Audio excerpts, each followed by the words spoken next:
Yesterday, we talked about how the Allies won the war in Europe. They decided to focus their energy on Europe. They still fought some in Japan, but they focused their energy together in Europe, and that is how they were victorious.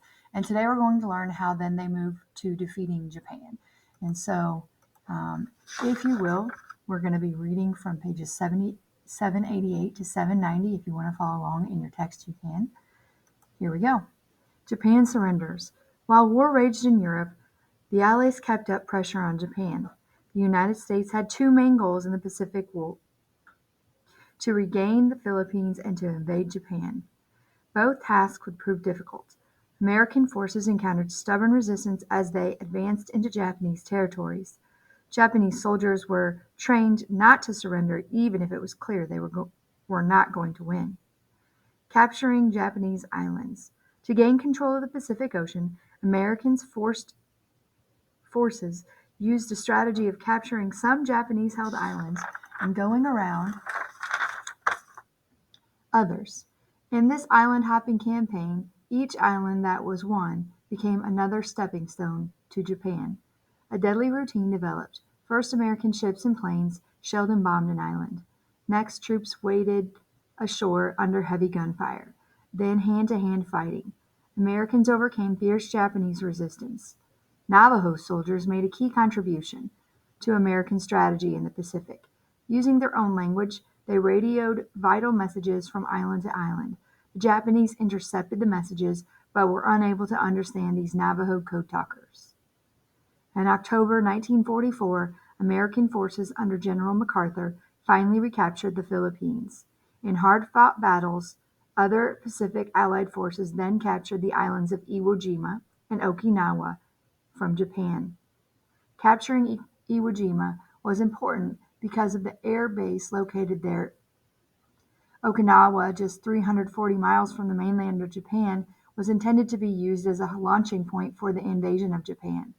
For the Japanese, defending their homeland became a desperate struggle. Japanese leaders stressed an ancient code known as Bushido, or the way of the warrior. It emphasized loyalty, honor, and sacrifice. To surrender was to lose face or be dishonored. In suicide missions, kamikaze pilots loaded old planes with bombs and then deliberately crashed them into Allied ships. Plans to invade.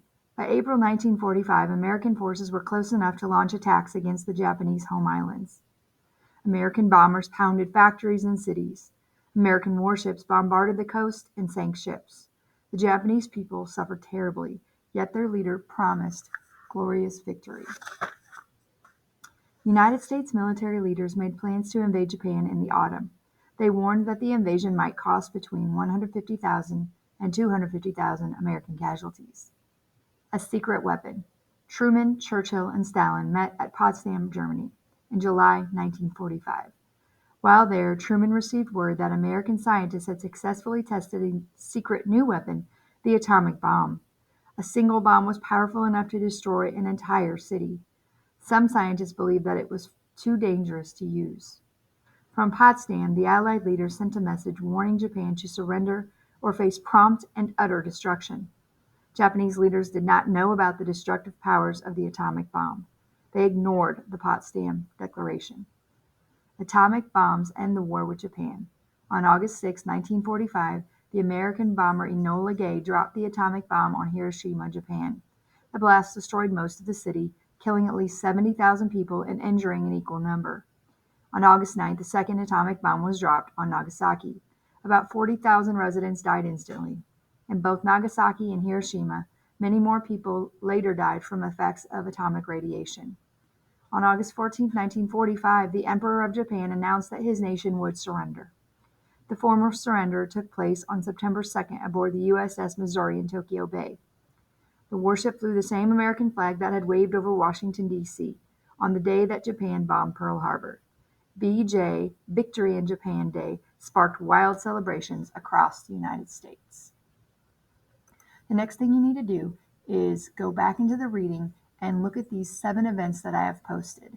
You need to put them in order from 1 to 7. 1 would be the first event that happened, 7 would be the last event that happened. If you're still listening, I will even give you the first answer. If you go down to third from the bottom, The first event that happened was American forces began to launch attacks on Japan. So you would put a 1 in that left-hand column. The second thing you have to do is go to the links that you're going to see on the left, watch those videos, and then tell something you learned, a complete thought, on the right. When you're finished, make sure you turn it in.